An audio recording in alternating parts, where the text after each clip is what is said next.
السلام عليكم. ازيكم حبايبي؟ عاملين ايه؟ يا رب تكونوا بخير. معاكم منى عثمان. هقدم لكم النهارده طريقه الفول بالطماطم، اكله كده اقتصاديه وتنفع في اي وقت. طبق جميل وخفيف. احنا اصلا بنبقى مدمسين الفول وبلنا كذا طريقه للفول. فول بطماطم، فول بطحينه، حاجات كتيره. انا عملت لكم فول بالطماطم وعليه زيت زيتون. نبدا بسم الله. معايا الفول بتاعي كنت سايباه في الفريزر وطلعت حطيته في الطبق. معايا فلفل وطماطم متقطعين قطع صغيره مكعبات، بصلايه مفرومه تكون وسط صغيره كده شويه، معلقه توم مفروم، معلقه صغيره.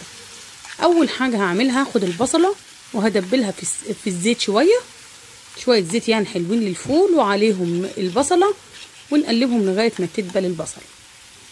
اول ما تدخل خلاص كده يعني تدبل شويه، نحط معلقه التوم الصغيره ديت، تدي ريحه جميله. اول ما ريحتها تطلع كده شويه خلاص تمام قوي. انا عاوزه بس البصله تدبل والثوم يا دوب ياخد تشويح كده معاه.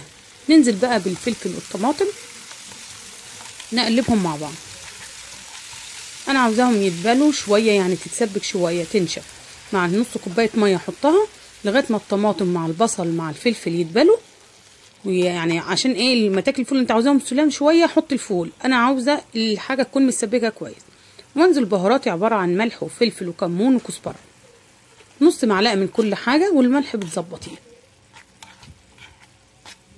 هنسيبها بقى لغايه ما تتسبك خالص وميته تنشف خالص كده.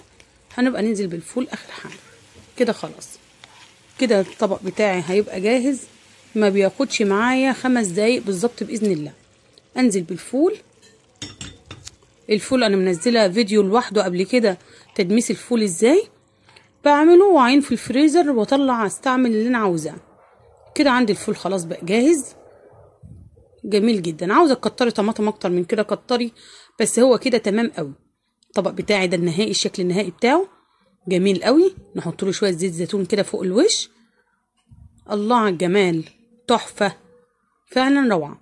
احلى طبق تكليف جد فول بالطماطم بنفس الطريقه. يا رب الفيديو يعجبكم.